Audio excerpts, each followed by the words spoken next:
Hello students. Last lecture तक हम लोगों ने देखा था कि कंपैरेटिव एनालिसिस स्टडी हम लोग कैसे करते हैं।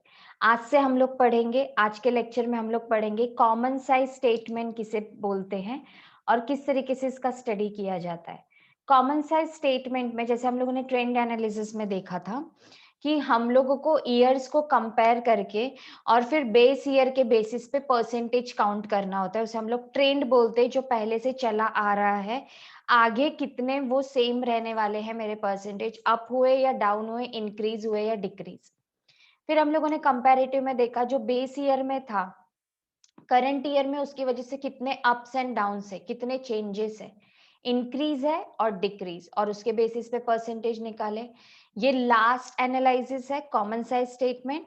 यहाँ पर अगर हम लोग बैलेंस शीट बना रहे हैं तो बैलेंस शीट के लिए हम लोग बेस रहते हैं कैपिटल एम्प्लॉयड, और अगर हम लोग यहाँ पर इनकम स्टेटमेंट बना रहे हैं तो यहाँ पे हम लोग लेते हैं नेट सेल्स। तो इसका फॉर्मूला क्या होता है, क्या करना है, कुछ करना नहीं है आपको। यहाँ पे ना बेस ईयर दिया है ना करंट ईयर दिया है, सिंगल ईयर दिया होगा, और कौन से बेसिस पे अमाउंट निकालना है मैं जस्ट आपको बताती हूँ। तो एक ही सम में आज हम लोग बैलेंस शीट भी करेंगे और उसी सम में हम लोग आज करेंगे इनकम स्टेटमेंट। सिंगल सम में हम लोग दोनों चीज पढ़ने वाले हैं। तो चलो स्टार्ट करते हैं। सम दिख रहा होगा स्क्रीन पे, ये सम है बैलेंस शीट का। सन्ड्री क्रेडिटर्स दिए हैं, एसेट एंड लायबिलिटीज दिए हैं। सन्ड्री क्रेडिटर्स वर्किंग कैपिटल में आएगा, करंट लायबिलिटीज में। आउटस्टैंडिंग एक्सपेंसेस करंट लायबिलिटीज में आएंगे। लोन्स वाला पार्ट आपका फर्स्ट आता है, सोर्सेस ऑफ फंड में जो सेकेंड वाला पार्ट होता है secured loan, owned fund. Capital and reserves होते हैं आपके ओन्ड फंड, जो शेयर होल्डर्स फंड में आते हैं। Cash, debtors, prepaid expense and stock and other current liabilities, ये चारों पांचों आपके क्या हैं, करंट एसेट्स। तो डायरेक्टली आप इसको करंट एसेट में दिखा दोगे। उसमें से sundry creditors and outstanding expense minus कर दोगे तो आपको वर्किंग कैपिटल मिलेगा। एंड लास्ट है फिक्स्ड एसेट, जो एप्लीकेशन ऑफ फंड में फर्स्ट पार्ट होता है। तो सबसे पहले हम लोग हमारी वर्टिकल बैलेंस शीट बना लेते हैं इसके बेसिस पे, और फिर हम लोग स्टार्ट करते calculation, percentage calculation under common size. देखिए, कॉमन साइज बनाना बहुत ही सिंपल है as compare to previous one, क्योंकि कॉमन साइज के लिए आपको सिंगल ईयर दिया होता है, कभी भी कंपैरिजन नहीं करना है आपको। उसी ईयर का कंपैरिजन उसी ईयर से करना है, सेम ईयर से करना है। तो बहुत ही इंपॉर्टेंट लेकिन सिंपल कैलकुलेशन होता है। चलिए स्टार्ट करते हैं हम लोग। मैंने मेरा फॉर्मेट बना लिया है। Sources of fund, owned fund में आपको दो पार्ट दिए हैं, शेयर होल्डर्स फंड में कैपिटल एंड रिजर्व्स। तो मैं यहाँ पे इनर में लिख लूंगी पहले कैपिटल एंड रिजर्व्स। कितना है कैपिटल, 1,64,500। रिजर्व्स है मेरे 25,000। तो इन दोनों की टोटल कर लेती हूँ क्योंकि इतना ही दिया है मुझे। तो मैं यहाँ पे टोटल करके लिख लूंगी, दिस एड दिस, 1,89,500। उसके बाद देखिए आपको सेक्योर्ड लोन में क्या दिया है, लोन दिया हुआ है, एक ही अमाउंट है, सिंगल अमाउंट। डायरेक्टली आप आउटर कॉलम में लिख लीजिए 56,250। अब कैपिटल एम्प्लॉयड, क्योंकि यहाँ पे इतना ही दिया है, प्लस कर दूंगी मैं दोनों को, तो मुझे कैपिटल एम्प्लॉयड मिलेगा 2,45,750। कि सोर्सेस ऑफ फंड में मुझे इतने ही कैलकुलेशंस दिए, इतने ही हेडिंग्स दिए। नाउ नेक्स्ट, फिक्स्ड एसेट एक ही अमाउंट है, मैं डायरेक्टली आउटर में लिखती हूँ 1,58,750। सोर्सेस ऑफ फंड का, सॉरी एप्लीकेशन ऑफ फंड का सबसे फर्स्ट पार्ट होता है fixed asset, then working capital, उसके बाद आता है इन्वेस्टमेंट और फिर वर्किंग कैपिटल। इन्वेस्टमेंट आपको यहाँ पर दिया हुआ नहीं है तो मैं डायरेक्टली क्या करूंगी, वर्किंग कैपिटल का कैलकुलेशन। सबसे पहले सारे करंट एसेट में इनर में लिख लेती हूँ 6,750, डेटर से 27,750, अदर करंट एसेट से आपके 2,500, स्टॉक आपका दिया हुआ है 25,000 एंड प्रीपेड एक्सपेंसेस दिए हैं 55,000। अब मुझे यहाँ पे तीन सबका टोटल ले लेना है।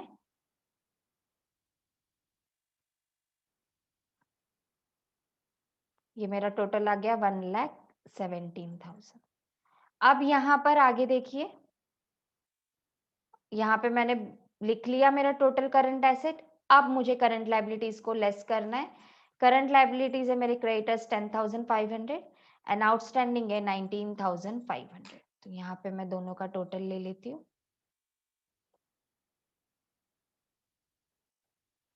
30,000। अब मुझे नेटवर्किंग कैपिटल कैसे मिलने वाला है? मुझे करंट एसेट में से माइनस कर देना है करंट लायबिलिटीज। तो ये मेरा क्या है? Net working capital. अब मुझे कैपिटल एम्प्लॉयड कैसे निकालना है? यहाँ पर मुझे वर्किंग कैपिटल में ऐड कर देना है फिक्स्ड एसेट। तो देखिए मेरा बैलेंस शीट टैली हो चुका है। 2,45,750, 2,45,750। तो ये सम आप पहले वीडियो को पॉज करके अपनी बुक में नोट डाउन कर लीजिए, जिसका मैं कैलकुलेशन ऑलरेडी कर चुकी हूँ और मेरा बैलेंस शीट कैपिटल एम्प्लॉयड मेरा टैली हो चुका है। तो मैं मेरा सम हटा देती हूँ। अब मैं आपको बताती हूँ कि इसका कैलकुलेशन कैसे होता है। यहाँ पर कैपिटल एम्प्लॉयड वाला जो अमाउंट है, यहाँ पर जो कैपिटल एम्प्लॉयड वाला अमाउंट है उसको सिंपली लेना है 100%। मतलब ये जो वाले पार्ट है ये सारे क्या हो जाएंगे? 100% हो जाएंगे। देखिए मैं पहले यहाँ पे, हाँ ये 100%। और सेम बेसिस पे आपका जो नीचे वाला कैपिटल एम्प्लॉयड है एप्लीकेशन वाला, वो भी आपको 100 लिख देना है। अब आपको क्या कैलकुलेशन करना है? कैपिटल का जो अमाउंट जिस कॉलम में दिया है उसका परसेंटेज भी आपको उसी कॉलम में कैलकुलेट करना है। तो इज इक्वल टू अमाउंट लेंगे, डिवाइड करेंगे आप कैपिटल एम्प्लॉयड के अमाउंट से, क्योंकि उसको आपने 100 बेस लिया है, और मल्टीप्लाई कर देंगे 100 से। ओके, फिर से बताती हूँ। देखिए सेकेंड में amount divided by capital employed into 100। Outer में भी आएगा, आउटर वाला कॉलम का आउटर में आएगा, divided by capital employed into 100। अब यहाँ पे एक ट्विस्ट है, आपका जो इनर के परसेंटेज है, देखिए कैपिटल प्लस रिजर्व्स के ये परसेंटेज है, इनको आप ऐड करोगे, ऐड वाला कमांड है, ऐड करोगे तो आउटर के परसेंटेज मैच होने चाहिए। अब इनको ऐड करोगे तो आउटर में आपका 7711 ही आएगा। क्रॉस चेक करके देख सकते हैं। Now loan divided by capital employed 100। और यहाँ पे जब आप इन दोनों को ऐड करेंगे तो आपका परसेंटेज 100 मैच होना चाहिए। आप ऐड करके देख सकते हैं, एग्जैक्ट आपका अमाउंट 100 मैच हो जाएगा, मतलब आपका ये परसेंटेज करेक्ट है। सेम कैलकुलेशन आपको यहाँ पर भी करना है। जो अमाउंट इनर में है उसका कैलकुलेशन इनर में करेंगे, जो अमाउंट आउटर कॉलम में उसका कैलकुलेशन आउटर में करेंगे। Same divided by capital employed into 100। यहाँ पर भी सेम कैलकुलेशन करेंगे, divided by capital employed into 100, divided by capital employed into 100। Hope so आपको क्लियर होगा। जस्ट आपको सारे इंडिविजुअल अमाउंट को डिवाइड कर देना है कैपिटल एम्प्लॉयड से और मल्टीप्लाई कर देना है 100 से।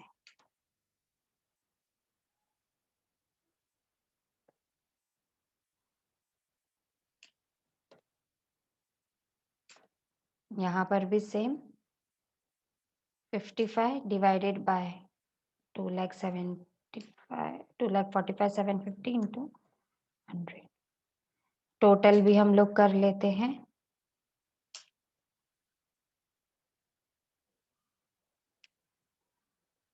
अब आप इन सारे करंट एसेट्स का टोटल करेंगे तो आपका टोटल 47.61 ही आएगा। आप करके देख सकते हैं।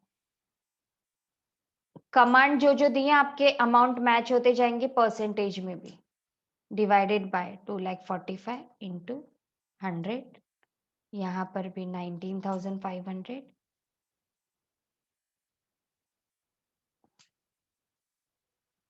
19,500 डिवाइडेड बाय 2,45,750 इंटू 100, एंड यहाँ पर आपको 30,000 जो कॉलम इनर में है वो इनर में ही आप कैलकुलेशन कीजिएगा। अब आपको क्या कर देना है, 87 का लेना है और क्रॉस चेक करना है आपका अमाउंट करेक्ट है क्या। देखिए आप 47.61 में से 12.21 ये करंट एसेट्स है, ये करंट लायबिलिटीज है, इसको जब आप माइनस करेंगे तो आपका एग्जैक्ट अमाउंट आएगा बाहर नेट वर्किंग कैपिटल 35.40 और आप 64.60 में 35.6040 ऐड कर देंगे fixed asset plus net working capital, तो आपका एग्जैक्ट अमाउंट यहाँ पे टैली होगा 100। तो यहाँ पर इस तरीके से हम लोगों ने बैलेंस शीट को कैलकुलेशन किए हैं। 100 किस तरीके से लाना है, 100 किसको अज्यूम करना है, कैलकुलेशन कौन से बेसिस पे करना है, वो यहाँ पे हम लोगों ने देखा। जो कमांड आप रुपीस के लिए यूज कर रहे हैं सेम कमांड आपको परसेंटेज के लिए यूज करना है। जो ऐड हो रहा है उसको ऐड कर दो, जो लेस हो रहा है उसको लेस कर दो। तो आप क्रॉस चेक कर सकते हैं एक्चुअली कि किस तरीके से आप कॉमन साइज स्टेटमेंट प्रिपेयर कर सकते हो। तो बैलेंस शीट के लिए आपको एक चीज ध्यान रखनी है, amount divided by capital employed into 100। हर एक अमाउंट को डिवाइड करना है कैपिटल एम्प्लॉयड से और मल्टीप्लाई कर देना है 100 से। सेम इसी तरीके से हम लोग अभी और एक नेक्स्ट सम देखते हैं, सेम सम है कंटिन्यूएशन में, ये उसका सेकेंड पार्ट है। इनकम स्टेटमेंट, इनकम स्टेटमेंट के लिए हम लोगों को ये डेटा दिया हुआ है। इनकम स्टेटमेंट के लिए आपको ये डेटा दिया हुआ है, कॉस्ट ऑफ गुड्स सोल्ड दिया है, sales overhead, administrative and general overhead, tax, loss on sale of investment, net income means your net profit, sales दिए एंड अदर इनकम दिए। तो इस तरीके से हम लोग हमारा कैलकुलेशन कर लेंगे। सबसे पहले मुझे यहाँ पे रिकॉर्ड करना होता है इनकम स्टेटमेंट में सेल्स, तो मेरा सेल्स है 3,17,250। ओके, देन मुझे यहाँ पे सीओजीएस कैलकुलेट नहीं करना है, डायरेक्टली दिया हुआ है, तो मैं यहाँ पे डायरेक्टली लिख लेती हूँ 177,750 माइनस कर दूंगी मैं दोनों को, क्योंकि सीओजीएस माइनस होता है नेट सेल से, तो मेरा बचेगा 1,39,500। ना ऑपरेटिंग एक्सपेंस, ऑपरेटिंग एक्सपेंस में यहाँ पे आपको दो एक्सपेंस दिए हैं, एक दिया है सेलिंग एक्सपेंस,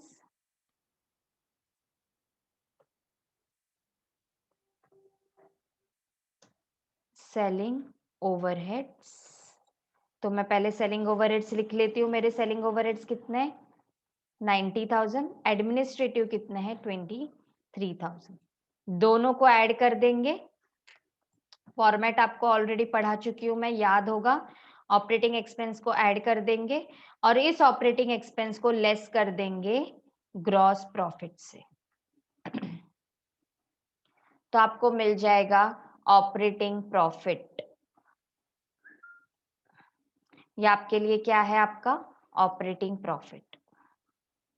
अब आपको जाना है, आपको यहाँ पे सम में नॉन ऑपरेटिंग इनकम्स भी दिए हैं, नॉन ऑपरेटिंग एक्सपेंस भी दिए हैं। इंटरेस्ट नहीं दिया है, उस पार्ट को आपको स्किप कर देना है।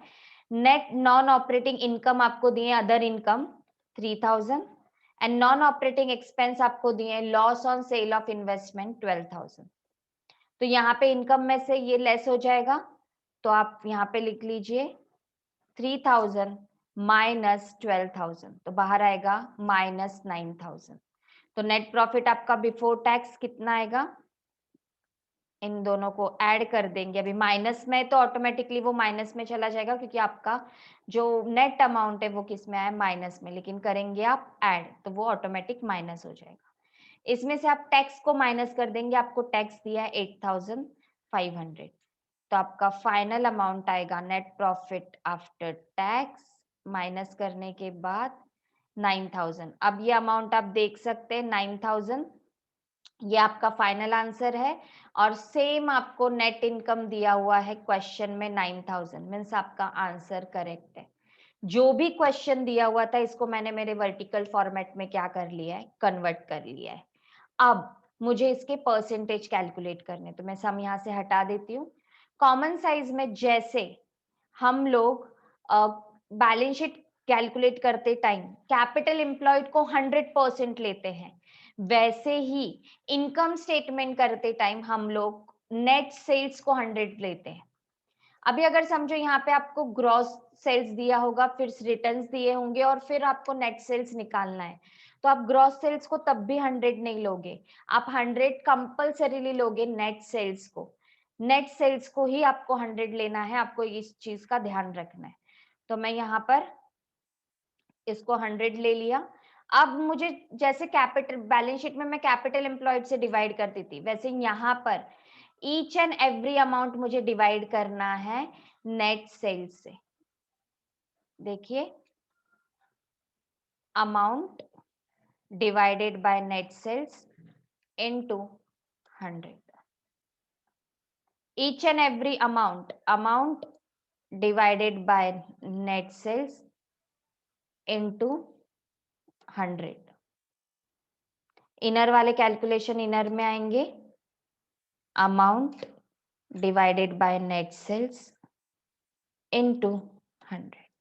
यहाँ पर भी वो है उस तरीके का कैलकुलेशन कि आपको उसी अमाउंट से चेक करना है कि ऐड होगा या लेस होगा, और आपको कैलकुलेशंस ऑटोमेटिकली मिलते जाएंगे। देखिए मैं बताती हूँ, आप 100 में से 56.3 को माइनस करेंगे तो एग्जैक्टली आपका 43.97 ही आएगा।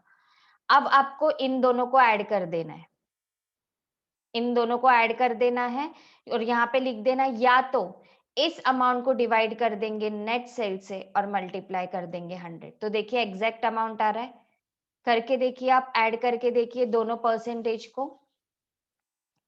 28.37 प्लस 7.25 इनको ऐड कीजिए तो एग्जैक्ट 35.62 आएगा। सेम इस तरीके से आप क्रॉस चेक कर सकते हैं। 26,500 डिवाइडेड बाय 3,17,250 इंटू 100। अब जो अमाउंट इनर में उसका कैलकुलेशन मैं इनर में करूंगी, 3 डिवाइडेड बाय 3,17,250 इंटू 100। सेम यहाँ पर भी 12,000 डिवाइडेड बाय 17,250 इंटू 100। और आउटर में -9,000 का होगा तो अमाउंट माइनस में ही आएगा। देखिए, और अब 0.95 को 3.78 से माइनस करेंगे तो भी आपका -2.84 ही आएगा अमाउंट। तो इस तरीके से आप कैलकुलेशंस चेक कर सकते हैं कि आप राइट जा रहे हैं या नहीं।